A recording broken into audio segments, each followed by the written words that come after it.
Hai, salam bertemu kembali bersama saya Ferry Laurentius dari Studio Akuntansi. Kita akan membahas tentang akuntansi instrumen keuangan. Kita akan melanjutkan pembahasan tentang penjualan sekuritas hutang. Dalam pembahasan sebelumnya, kita sudah membahas tentang model bisnis investasi sekuritas hutang. Nah, sekarang kita akan melihat bagaimana kalau sekuritas hutang dijual oleh investor. Kita akan masuk dalam kasus kalau model investasinya adalah ditahan sampai jatuh tempo atau held to mature dan siap untuk dijual atau available for sale. Baik, kita akan ambil contoh begini. Misalnya pada tanggal 1 bulan 3 2016, PT Andalan membeli obligasi dengan nilai nominal 20 juta. Kupon atau suku bunga 9% dibayar 2 kali setahun, setiap 1 bulan 3 dan 1 bulan 9 setiap tahunnya. Suku bunga pasar untuk obligasi yang sama itu bunganya 10%. Artinya apa? Obligasi yang dibeli oleh PT Andalan itu memberikan bunga lebih rendah dari suku bunga pasar. Artinya, kalau kita masuk ke pembahasan video sebelumnya, artinya obligasi tersebut dibeli dengan kondisi diskon. Obligasi jatuh tempo 5 tahun. Model bisnis investasi adalah dipegang sampai jatuh tempo atau held to mature dan siap dijual atau available for sale. Nilai realisasi obligasi adalah Rp19.227.827. Artinya, dibandingkan dengan nilai nominal, PT Andalan akan membayar lebih rendah. Kenapa? Karena kupon obligasi lebih rendah daripada suku bunga obligasi atau suku bunga pasar obligasi yang berisiko sama. Nah, kita misalkan dalam contoh ini, kurs obligasi akhir tahun 2016 itu 102, sementara untuk 2017 itu 105.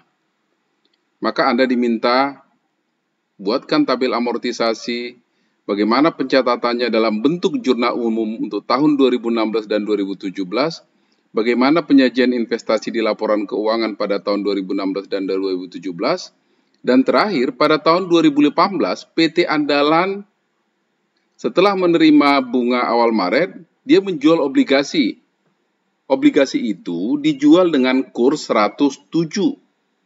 Mari kita buka satu-satu, kita selesaikan satu-satu bagaimana PT Andalan melakukan pencatatan.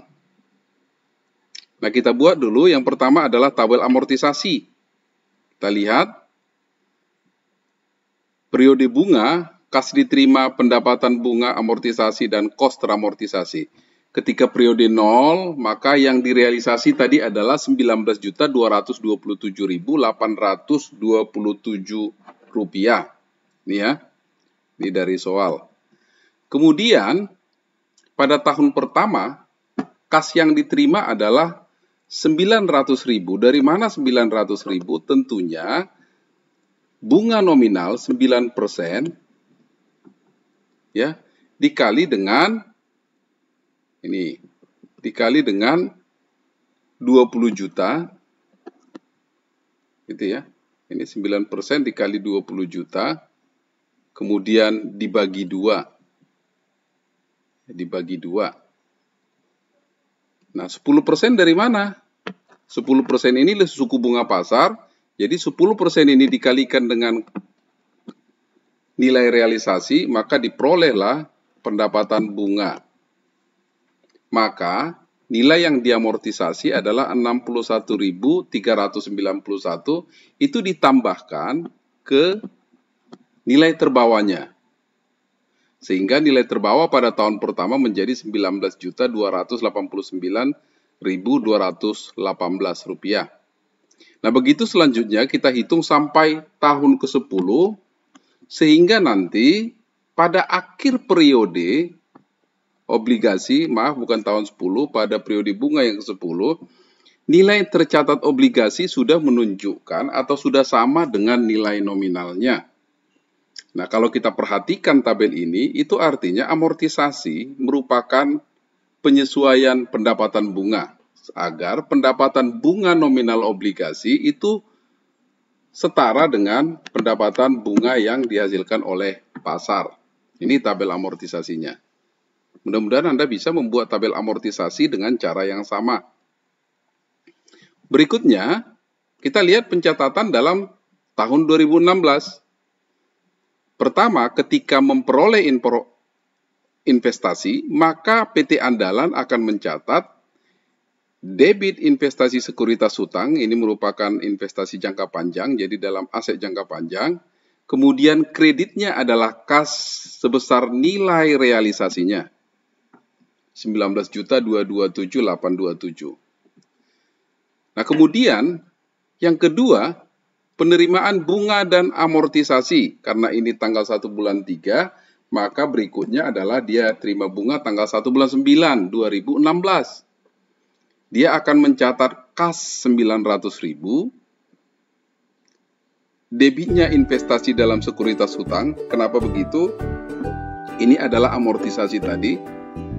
Maka pendapatan bunganya dicatat sebesar pendapatan bunga yang ditunjukkan oleh suku bunga pasar. Kemudian, setelah penerimaan bunga tersebut, sebelum menyusun laporan keuangan, maka PT Andalan harus menyesuaikan terlebih dahulu transaksi-transaksi yang terkait dengan pendapatan bunga berjalan.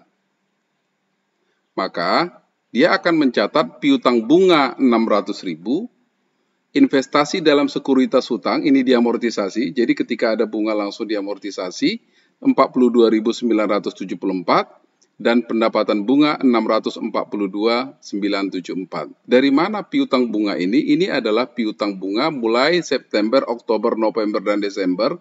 Ini adalah bunga berjalan selama 4 bulan. Ya, berarti 4/12 dikali suku bunga dikali dengan nilai nominal. Kemudian ini adalah amortisasi mulai September, Oktober, November, dan Desember. Tuh. Nah, kalau kita perhatikan, maka nilai investasinya, nilai investasi sekuritas hutang, nilai bukunya pada tanggal 31 Desember 2016 berjumlah 19.332.000. Dari mana ini? 19 ini nilai realisasi awal, kemudian ditambahkan dengan 61.391. Oke. Kemudian ditambahkan dengan 42.974. Ya. Kemudian nilai wajar 20.400.000 ini kita peroleh dari ini ya. Tadi kursnya 102.000. 102%, maaf 102%.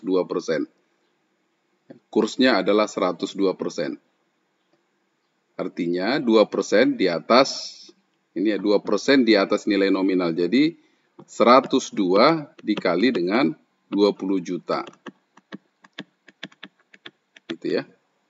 102. Sehingga dalam konteks ini sebenarnya PT Andalan itu mengalami keuntungan sebesar 1067808 karena menurut pembukuannya dia memiliki nilai investasi itu 19.332.192, tetapi kalau dilihat di pasar pada saat itu nilai investasinya berjumlah 20.400.000, sehingga dia memperoleh keuntungan 1.067.808. Namun karena dia belum menjual obligasi, maka keuntungan ini disebut dengan keuntungan yang belum direalisasi atau unrealized holding gain or loss. Begitu ya. Ya, jadi dia belum menjual obligasinya. Jadi keuntungannya, istilahnya keuntungannya ini masih di atas kertas, ya. Belum direalisasi. Karena apa? Karena sekuritas hutangnya belum dijual. Ini tahun 2016. Nah, kemudian selisihnya itu akan dicatat. Ingat bahwa kalau dia sebagai model bisnisnya adalah available for sales, maka keuntungan ini dicatat sebagai other comprehensive income. Tidak dimasukkan ke dalam rugi laba, tapi masukkan dalam seksi other comprehensive income dan langsung nanti digabungkan ke ekuitas, ya, seksi ekuitas di neraca. Jadi tidak ikut sebagai perhitungan keuntungan. Begitu. Nah, ini kalau dia available for sales. Lihat tahun 2017. Tahun 2016, maaf, laporan keuangannya akan berbentuk seperti ini. Ingat, ini tadi keuntungan itu di luar laporan rugi laba. Nah, bagaimana tahun 2017? Ya. Tanggal 1 bulan 3 2017 itu adalah peristiwa penerimaan bunga sekaligus amortisasi bunga. Maka PT Andalan akan mencatat kas 900.000, investasi dalam sekuritas hutang didebitkan 21.487, kemudian piutang bunga 600.000, pendapatan bunga itu 321.487. Nah, perhatikan di sini bahwa pendapatan bunga yang dihitung ini adalah bunga mulai dari Januari dan Februari, hanya 2 bulan. Sedangkan bunga 4 bulan itu adalah bunga tahun 2016 yang sudah dicatat tahun sebelumnya pada akhir tahun sebagai piutang bunga. Gitu ya. Kemudian ini juga amortisasinya adalah amortisasi 2 bulan. Nah, kemudian tanggal 1 bulan 9 2017 di debit kas, ini full dia 6 bulan, kemudian investasi dalam sekuritas ini amortisasinya juga full 6 bulan, ini nanti bisa Anda kembalikan tadi ke tabel amortisasi, kemudian dikreditkan pendapatan bunga sebesar 967.684. Kemudian, tanggal 31 Desember 2017, mencatat pendapatan bunga berjalan dan amortisasi. Jadi, setiap tahun itu, karena penerimaan bunganya bulan September terakhir, itu ke 31 Desember, ada 4 bulan sebagai bunga berjalan, maka dia harus tetap mencatat piutang bunga, karena belum ada realisasinya. Kemudian dicatat amortisasi, 47, amortisasi 4 bulan, dan pendapatan bunga dikreditkan, sejumlah 647.379. Nah, kemudian inilah kondisi perhitungan nilai wajar, ya. Jadi setiap akhir tahun harus dilakukan perhitungan nilai wajar kalau dia available for sales. Dan selisihnya itu harus dicatat sebagai keuntungan yang belum direalisasi dan masuk ke other comprehensive income. Ya, other comprehensive income di sisi ekuitas. Kemudian kita lanjut ke tahun 2018. Ini laporan keuangannya ya, laporan keuangan, ini neracanya. Kemudian itu laporan rugi laba dan penghasilan komprehensif lainnya. Kita lihat tahun 2018. Tahun 2018 adalah penjualan investasi. Ya, jadi baik dia held to mature maupun available for sales, pencatatan penjualannya sama. Ya.